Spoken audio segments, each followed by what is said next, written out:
Now, Peter, let me just get your first reaction on today's CPI report. What was going through your head when you first saw the numbers? Well, I'm wondering how the markets are going to react. And so far, they've kind of been up and down, and maybe people don't really know how to react. But from my perspective, it's bad news for anybody who was really hoping that the Fed has won the inflation fight.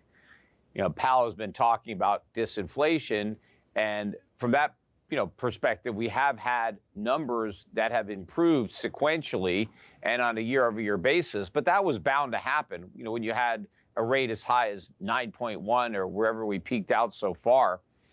But if you look at the rate of improvement this month, the year-over-year number I think was 6.4. That was down from 6.5 the prior month. So that's not much of an improvement. In fact, maybe this is the trough for improvements. Maybe in February, we're going to see an uptick in the year-over-year inflation numbers. And the monthly number was still a pretty big number. I think it was up, 0.5 for January. That was a little bit higher than they thought. They upwardly revised the prior month, which was, I think, reported as down 0.1. Now it's up 0.1. So inflation is starting to turn back up, and I think we're going to start to see hotter numbers in future months, and that's going to throw cold water on the idea that the Fed is finished and can start cutting rates based on victory over inflation. So it seems like you're saying we're not getting down to 2%. Is inflation getting there, or getting better, or worse? No, I mean, even if they strip out food and energy, you're still nowhere near core, nowhere near 2%. In fact, now they're talking about a super core where they exclude shelter, which is even more irrational than excluding food and energy. But even if you exclude shelter, the year-over-year increase is still 4%. So that's double the Fed's 2% target. So I don't think they're going to get anywhere close to 2%. Before they actually start stimulating again. I think we're going to be in a very severe recession, and we may even be in the midst of another financial crisis. And with that backdrop, the Fed is going to start creating inflation, not fighting it. Why do you think inflation is going to get worse? What makes you say that? Well, we've been creating inflation for over a decade. All the years of quantitative easing put a lot of inflation into the pipeline. And the Fed has barely withdrawn that liquidity. I think we're still seeing the impact of that, and especially the inflation that it unleashed during the COVID pandemic. So I still think we have a ways to go to catch up. Meanwhile, government policy is still inflationary. We have very expansionary fiscal policy.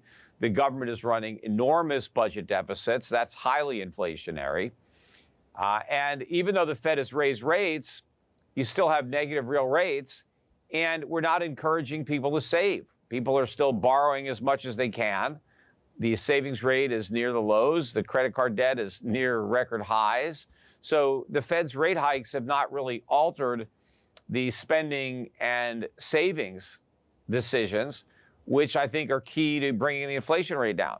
So as long as people keep on spending, I don't see any way we're going to get down to 2%. And on another point you mentioned, you mentioned the super core inflation measure. That's core inflation x home and shelter. So let me ask you, does government data, CPI, reflect what Americans are actually seeing? Does it reflect real inflation? Well, the real inflation is the expansion of the money supply. That's what inflation is. A consequence of that is that prices go up. Now, does the CPI fully capture the extent to which aggregate prices are going up?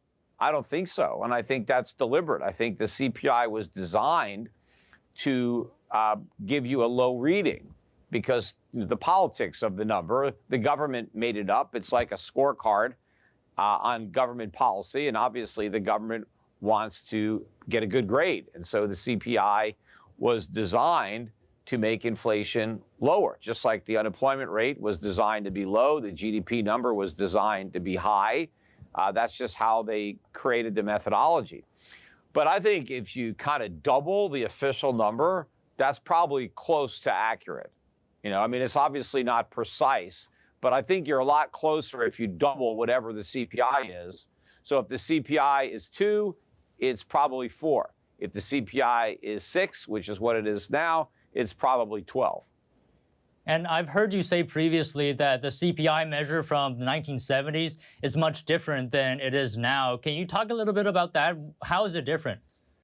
Well, they implemented a lot of changes over the years, particularly, I think, in the early 1990s. And they actually did that because they didn't want to cut Social Security. But as you know, Social Security benefits are tied to the CPI through these COLA adjustments. And the idea was that if we can just make the CPI lower, then we won't have to raise Social Security payments as much. And so that's a way to cut Social Security, is to pretend that we have lower inflation than we actually do. Now, they didn't come out and say that. They said that they thought the CPI was overstating inflation. And so they fixed it so it wouldn't overstate inflation. But now it understates it. I don't think it ever overstated it. I think that was just a pretense so that they could, rig it so that it would have a lower number, which is what they wanted. That was the goal of redoing the CPI. But, if you took the CPI that we used in the 1970s, because people have done these numbers, just take the 1970 CPI and input the data that the government is using to calculate the current CPI. And if you do, the inflation that we had last year was worse than any year of the 1970s or 1980s. So this is the worst it's ever been last year. And, it's not getting any better. I think this improvement is transitory. We're going to see higher numbers, probably by mid-year. And I've heard you say as well before, you mentioned cutting spending may result to lower inflation. Do politicians, do lawmakers know this on the Hill? Why are they not cutting spending? Because Biden seems to want unlimited debt ceiling. Yeah, the best thing to do to fight inflation would be not to raise the debt ceiling. Just leave it in place and pay our bills, cut spending. But nobody in Washington actually has the stomach for paying the bills. That's why they want to avoid that by raising the debt ceiling. But raising the debt ceiling will permit more debt, more spending, and more inflation. And that's where we're headed.